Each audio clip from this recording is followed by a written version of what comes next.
Hello folks, my name is Charlie. I'm going to be your tour guide today, and I absolutely love talking about Kansas City.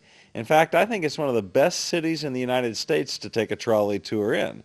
We have a rich history here. We'll talk a lot about the history of Kansas City. We're going to talk about some of the great foods you'll enjoy and where to find them. I will get you good and hungry by the time this tour is over with. But one of the keys is the fact that if you're staying here in the Crown Center area, or if you're staying in downtown and you pretty much get the impression you've seen the city, well, folks, I'm going to blow you away today. There's a whole lot more to see here in Kansas City. In fact, we're going to go on a 15-mile tour today. Anywhere along the way, stop signs, stop lights, great place to ask me questions. And I'll get you right back here at about 1:15 today. Now, one thing I do need to do before we get started, folks, this is for insurance purposes, I am going to need to count you all. Now, folks, I am responsible to make sure I get at least 80% of you back safely today. Now, as our tour begins, we are leaving from a real piece of history here in Kansas City. I'm sure a lot of you have already been inside the beautiful Union Station. It was originally opened in 1914 and became the busiest train station in the United States during World War II. It was a major connecting hub for the East and the West Coasts. Lots of cargo, lots of soldiers moved through Union Station. In fact, at the end of the war in 1945 was the peak passenger count of 670,000 passengers in 1 year came through Union Station. Now, as cars became more popular in the United States, train travel declined and Union Station declined as well, and it eventually closed in 1985. And after a $250 million public and private effort, Union Station was renovated and reopened in 1999. It now houses the Kansas City store, the Science Center, the movie theaters, a couple restaurants, coffee shops, post office. And in 2002, Amtrak service once again began from Union Station. And now 450 passengers a day use Amtrak here in Kansas City. Has a beautiful grand hall inside, 95-foot high ceilings, 3 chandeliers that weigh 3,500 pounds apiece. Now, Union Station also has another unique piece of history. It's where the Kansas City Massacre happened. In 1933, 4 unarmed FBI agents were gunned down when gang members tried to free notorious fugitive Frank Nash, who was also killed in the gun battle. And because of the Kansas City Massacre, the United States decided to arm its FBI agents. And now, straight in front of the trolley as we begin the tour, you will see the National World War I Museum at the Liberty Memorial. Folks, we'll actually be driving through there a little bit later on in the tour, so I'll save a lot of that information for a little bit later. Now, folks, in front of us is the Crown Center. We are going to drive through Crown Center a little bit later on in the tour, but I want to mention these skywalk bridges above our heads here. This makes it easy for families to safely get around from Union Station over to Crown Center to the various different hotels and restaurants you may be staying at. So it's just made it really nice and easy for everyone to enjoy Crown Center very safely. Of course, straight ahead of us is downtown Kansas City. We're going to be driving straight through downtown here in just a couple minutes. Coming up on our right, you'll see a building that says Western Auto. Well, that was actually the Coca-Cola building, built in 1914, one of the manufacturing plants for Coca-Cola. It eventually became the Western Auto headquarters for Western Auto stores. You might remember those. It is now Western Auto Lofts, so it has become a loft district. That building is one of 3 in that area known as Western Auto Lofts. They're high-end lofts here in Kansas City. The area we're in now is considered the Crossroads Art District, centered around 19th and Baltimore, just due west of us right now. And if you look over, you'll see what's called the Stewart Hall Building. Stewart Hall Building was built in 1910. It was originally the National Biscuit Company, better known as Nabisco. That building eventually became the Stewart Hall headquarters. Stewart Hall makes those very nice binders and ink pens, all kinds of office supplies. And now it is also loft buildings, just like the Western Auto Building. Very nice area. Like I said, very artsy area. It's our art district here in Kansas City. Now, folks, if you take a look up here ahead on our left, you'll see 4 concrete pylons. They're actually 335 feet high, and they are part of our Bartle Hall Convention Center, better known as the Kansas City Convention Center, originally built in 1994. And during the addition, those big concrete pylons had to be built because they had quite a challenge in front of them. They actually had to add on to the convention center, but they were running out of space. So the convention center crosses over Interstate I-670.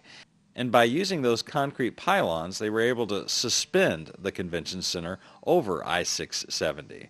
Like I said, those are 335 feet high, and they have sculptures on the top called sky stations. And that whole thing is lit up very dramatically at night. It's a beautiful building. It's a great convention center. And now we're getting ready to cross Interstate 670, and we're entering Kansas City's Power and Light District. It is a shopping and entertainment district. It's completed in 2008 at a cost of $850 million. It's filled with shopping and entertainment. Once you look across the street on our left, you'll see a big sign down there that says Main. Well, that's the Main Street Theater. Most people around here call it the Empire Theater. It was completed in 1921. They used to host vaudeville shows there. There's actually a tunnel underneath that theater that goes to the President Hotel. And bootleggers trying to escape during the Prohibition years would escape the President Hotel and exit out of the old Empire Theater. They still show movies there, and it is a fully digital theater. You can see there's plenty to do down here on the Power and Light District. Some of my favorites are blah, blah, blah, blah, blah, blah, blah, blah, blah. And this is also the location of Kansas City Live. It's right in the heart of the Power and Light District. It's a one-block area devoted to live music and entertainment venues. It's basically a covered outdoor plaza, and you can enter it over here on our left. The Power and Light District is one of only a few places in the United States where open containers are allowed on the streets. And now if you look straight ahead of the trolley, you'll see those big windows straight ahead, that huge complex. That's the Sprint Center. It's a multi-use arena. It seats 19,000 people and was completed just about 7 years ago. Now, Sprint is headquartered in Overland Park, Kansas, basically here in Kansas City. And the Sprint Center is home to many NCAA basketball championships. Now, speaking of basketball, coming up now on our right is the College Basketball Experience and the National Collegiate Basketball Hall of Fame. It gives you the feeling of what it's like to be a basketball star. You can learn a lot about the history of basketball and see some of the famous people who've played the game and how they got started out before they became NBA pros. Now, there is an admission. Adults are $13, kids are $10.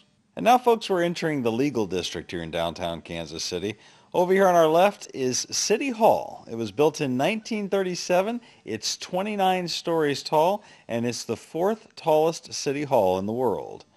It was built to counter the effects of the Great Depression on Kansas City. Over here on our right is the Jackson County Courthouse. That's a statue of President Andrew Jackson in front. This building was completed in 1934, while Harry S. Truman was the presiding judge, and he decided on its design. This imposing building coming up on our left is the Charles Evans Whitaker Federal Courthouse. Whitaker was a classmate to Harry S. Truman. He received his law degree from the University of Missouri. He eventually became an associate judge with the United States Supreme Court. Okay, folks, now we're getting ready to enter the City Market, or the River Market area here in Kansas City. This was the original farmers market, and it was the original downtown Kansas City. It's been here since 1857, a true farmers market ever since. You can stop in and get produce from farmers around the area to this day. And when those farmers came to town, they'd want to place their orders for seeds for the next crop. So they'd come in, they'd stop at the Planter's Seed and Spices, as you see coming up in front of us on the right. They'd sell their produce all day, then pick up their order on their way back out of town. Planter's Seed and Spices, open for 90 years now. It's a great place to stroll around the old wooden floors and take a look at all the products they have for sale. And I tell you what, take time out to go around the old city market area. You'll be supporting the local economy, and you just feel healthier when you buy stuff here. Now, this originally was called Westport Landing. It derives its name from being the docking area on the Missouri River for the exchange of goods going to the community of Westport. About 3 miles south of here, we're going to be visiting the historic area of Westport a little bit later on in the tour today. Now, folks, coming up on our left is what I consider a must-see here in Kansas City. It may not seem that exciting from the outside, but this is definitely something you want to see. It's the Arabia Steamboat Museum. This museum contains the largest collection of pre-Civil War artifacts in the world. Now, the steamboat Arabia was a side-wheeler steamboat that hit a snag in the Missouri River and sank near Kansas City on September the 5th, 1856. The river changed course. The steamboat ended up being buried under 40 feet of mud in a farmer's field and was rediscovered in 1988 by the Hawley family. And during the tour, you will meet at least one member of the Hawley family. And folks, it is definitely worth a look. It costs $14.50 for adults. And of course, there are senior and children's rates as well, but definitely worth a look. Now, of course, we're coming up onto the Missouri River, which is the longest river in North America. It's over 2,300 miles long. The Missouri River was critical to the westward expansion of the United States. Of course, it was used by Lewis and Clark and was critical to the growth of the fur trade in the early 1800s, which was basically the dot-com way to get wealthy of the early 1800s. Folks, take a look at this bridge coming up on our right. It's called the North Kansas City Bridge, or the ASB Bridge. It was originally completed in 1911, and it's very unique. It's one of only 2 bridges of its type in the world. It's called a vertical lift drawbridge. Now, here's what's so unique about it. On the top is where automobile traffic would travel. On the bottom is for the rail lines. The lower deck could be raised to permit riverboats to pass without interrupting car traffic. This design allowed the hangars from the lower deck to travel through the truss members of the upper deck. Very unique for its time period. As I said, this bridge opened in 1911. It originally had a 27-cent toll for automobiles. Take a look over here to the right where I'm pointing. You'll see a big gold dome over there. It really stands out. Well, that is the Cathedral of the Immaculate Conception. This cathedral was originally built in 1882. It's on the highest point in Kansas City. Now, that dome on top was originally made of copper but had deteriorated greatly over the years and was replaced with this 23-karat gold leaf dome in 1960. And now we're going to do some filler stuff for the tour. We're going to be heading basically down Grand. I'm going to be mentioning several things. Some will be necessary to talk about at a certain time, like 18th and Vine, as obviously as we're crossing over 18th. But this is just some fun facts, and you can fill it with some of this stuff during this trip down south to the Crown Center. Some of it you can fill in with other spots, other gaps, depending upon what's going on in Kansas City. And I can encourage you guys to add your own fun facts from your own lives, some of the restaurants that you like to eat at. You don't have to use all of these. You don't have to use any of them as long as you keep entertaining the people. But overall, you need to pretty much keep talking throughout the tour. Just short pauses, never more than 1 minute. But really, when you're starting, well, 1 minute pause will seem like an eternity. So does anyone know the nickname for Kansas City? Kansas City is officially known as the City of Fountains, having more fountains than any other city in the world except for Rome, Italy. There are more than 200 fountains registered in the city of Kansas City, and most actually served a practical purpose rather than a decorative one when they first were started. Back in 1904, the Humane Society of Kansas City was founded to prevent the cruelty to women, children, and animals. So the Humane Society built the first fountain in Kansas City at the west end of Minnesota Avenue. Water poured from spigots of a lion's mouth so people could get clean water in their cups. Water fell from there to a granite basin at a height for horses to drink, and that overflow went into a basin with 4 small pools at street level for dogs to drink. Of course, all the fountains are now decorative in purpose, and more are added all of the time. Kansas City also has several corporate headquarters, Applebee's, Garmin GPS, Hallmark Cards, H&R Block, Russell Stover Candies, Sprint, Yellow Freight. We're also home of the Kansas City Star newspaper. Published since 1880, the Star is most notable for its influence on the career of President Harry Truman, and the newspaper where young Ernest Hemingway honed his writing style. The Kansas City Star has been the recipient of 8 Pulitzer Prizes. Kansas City is the 30th largest metropolitan area in the United States, with a population of 2.3 million in the metro area. That includes both Kansas City, Kansas, and Kansas City, Missouri. Now, the city itself of Kansas City, Missouri has a population of about 460,000. Folks, we're getting ready to cross over 18th Street. Down about a half mile to our east is an internationally recognized cradle of jazz referred to as 18th and Vine. It's right there with New Orleans Basin Street and Beale Street in Memphis. Way back in the 1930s and 40s, it was a who's who of jazz in the United States. And this is where Charlie Parker got his start, one of the most noted jazz musicians ever to come from Kansas City. They've tried to revitalize the area. They've done a pretty good job of it. It's the home of the American Jazz Museum, along with the Negro Leagues Baseball Museum. And there's also some restaurants and bars in the area. Our 33rd President of the United States, Harry S. Truman, was from the Kansas City area. Just a little bit east of here in Independence, Missouri, is the Harry S. Truman Presidential Library and Museum. Truman worked for the Kansas City Star newspaper very early in life. He eventually became a judge here in Jackson County, then a U.S. Senator for the state of Missouri, and eventually Vice President, then President of the United States. And he was forced to make the decision to drop the atomic bomb, which effectively ended World War II. The Presidential Library is definitely a point to see here in the Kansas City area. Of course, Kansas City is famous for its barbecue. Definitely have to try some barbecue while you're in town. We like to really sauce it up here in Kansas City. No dry rubs around here. It's a sweet sauce and loaded with sauce. Kind of leads to a little fun fact here in Kansas City. We actually have more barbecue restaurants per capita here in Kansas City than anywhere else in the United States. So along the tour, I'll mention a couple favorites. Now, I've mentioned several lofts in the loft district here in Kansas City. I'll tell you that the average loft costs start at about $1,500 a month and work their way up to the $3,000 range, just depending upon size and amenities. Okay, and now we're going to get back to the tour as far as specific things for specific locations. So we're entering that Crown Center area. So folks, as we enter the Crown Center area, the first on our right, you'll see a statue of President George Washington. This is Washington Square Park. Kansas City is working really hard to get more people to experience and use this park. It's a very nice, clean, safe green space here in Kansas City. Folks, now we're entering Crown Center. This has been Hallmark's corporate headquarters since 1922. Now, this area fell into disrepair, and in 1966, Hallmark cleaned up this entire area, renaming it Crown Center.